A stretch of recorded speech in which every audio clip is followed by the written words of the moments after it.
The issue of busing as a way to desegregate schools, it's actually back in the news. It's always been controversial, but it hasn't been debated on the national stage for many a year. That is until now. Dom's back to explain why. Dom? Well, Richard, after Joe Biden and Kamala Harris squabbled over busing in their first and second debate, busing is being re-examined. Flashpoint, Yonkers, New York, where we talked to people who were directly impacted. Two different women, two different perspectives. For one, busing meant better opportunity. My mom always told me, take advantage of anything they give you, anything they offer you. Kids from over this side were happy to be going over that side, but I was like in everything. Like I was in computer program, I was in math program, I was in twirling, I was in cheerleading, I was in yearbook. For the other, busing made her a better person, but initially it was sad. It was a little terrifying. Our school bus would pick up students in my neighborhood and then drive over to South Yonkers and pick up students there. And those neighborhoods were pretty poverty-stricken, very depressed. Busing as a means of desegregating schools has once again become part of the public debate. Lauren Rufo-Stanko still has her bus pass. For her, the big change came in 1986 when she was bused to junior high school outside her neighborhood. She went from Yonkers' east side and her close-knit community of mostly Italian, Irish, and Jewish families to a racially mixed John Burroughs Junior High School. It was really eye-opening for us to see that other side of Yonkers. This was my hometown, but I'd really never been into those neighborhoods. Seeing security guards in the building, seeing fights break out in the hallways. We were picked on. We were picked on in the bathrooms. Today, she owns a hair salon, and we met at her husband's newly opened restaurant in Thornwood, Jonah's Kitchen. Her 14-year-old son, Luca, just finished junior high school, and her 11-year-old daughter, Mia, is about to start it. They could have cut the whole busing and made the schools in the areas better, giving them better teachers, better programs, and giving us better things instead of saying, oh, well, you got to go to school over here to get this. LaRonda Jefferson loved her middle school experience, in 1991 being bused to Emerson Middle School. But Jefferson feels she faced discrimination at Gorton High School. She went from being an honors student with Regents credits to becoming disillusioned and did not go to college right away. Jefferson was only one credit away from finishing high school in the 11th grade. If the teachers weren't willing to help you, you weren't going to go nowhere. I had this whole experience. I had the counselor he didn't help me. And was speaking to some of my friends about it. Everybody has the same story. The public school system in Yonkers was about 35% minority when the federal government and the Yonkers NAACP sued the city. Today, according to its own website, Yonkers public schools are made up of more than 70% African American and Latino children.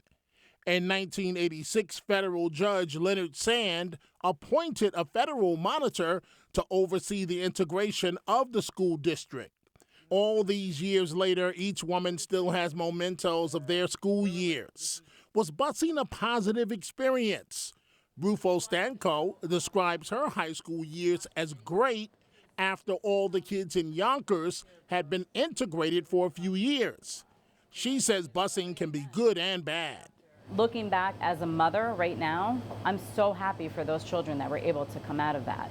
But as a mother, I would not want to send my children across the city to go to a school out of my neighborhood. And it's partly why I moved to a small town where there's one elementary school, one middle school, one high school. It definitely shaped who I am today. It definitely showed me empathy. It was hard. It was difficult while we were going through it, but I think it made me tough.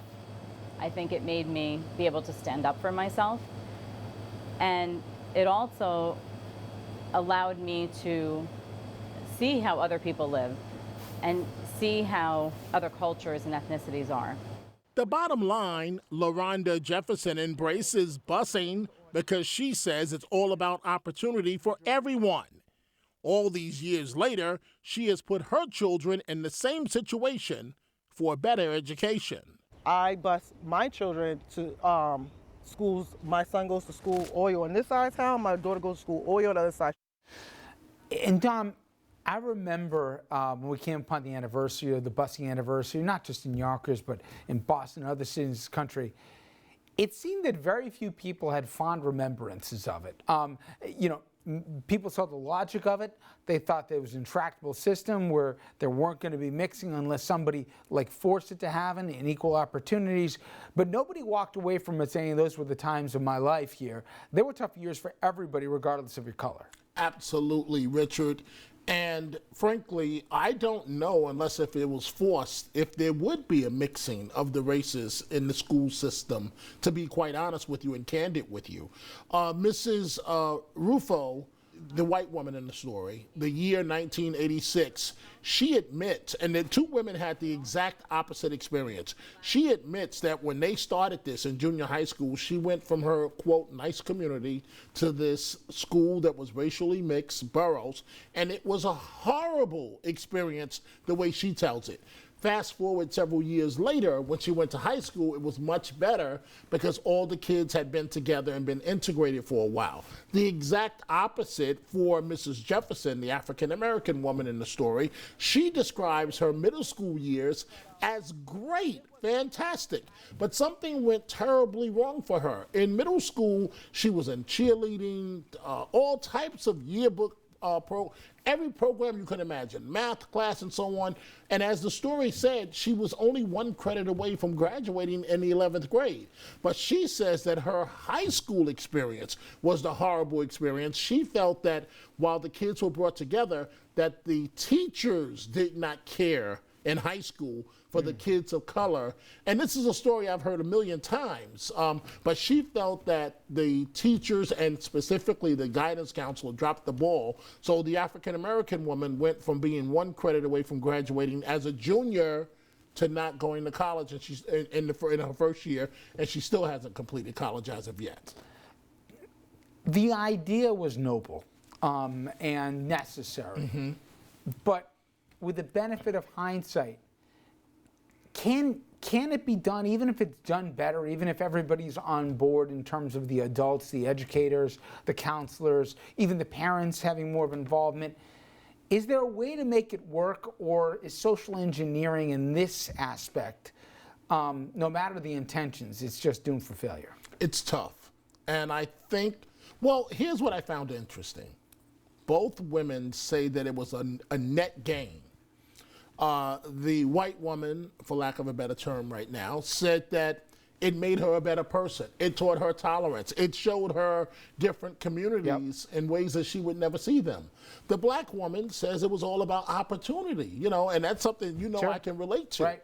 So, but some feel that it's social engineering, and some feel that it will never work. What's interesting is that these are two women that were on the front line. 1986, 1991, they were literally tossed into, we're going to make the races get together and you two are going to be the guinea pigs for this. And one of the interesting perspectives out of all this is to hear the parents talk and the kids talk, because of course there's white flight a lot of times when this happens, but the whites stay behind and say, all right, let's do this.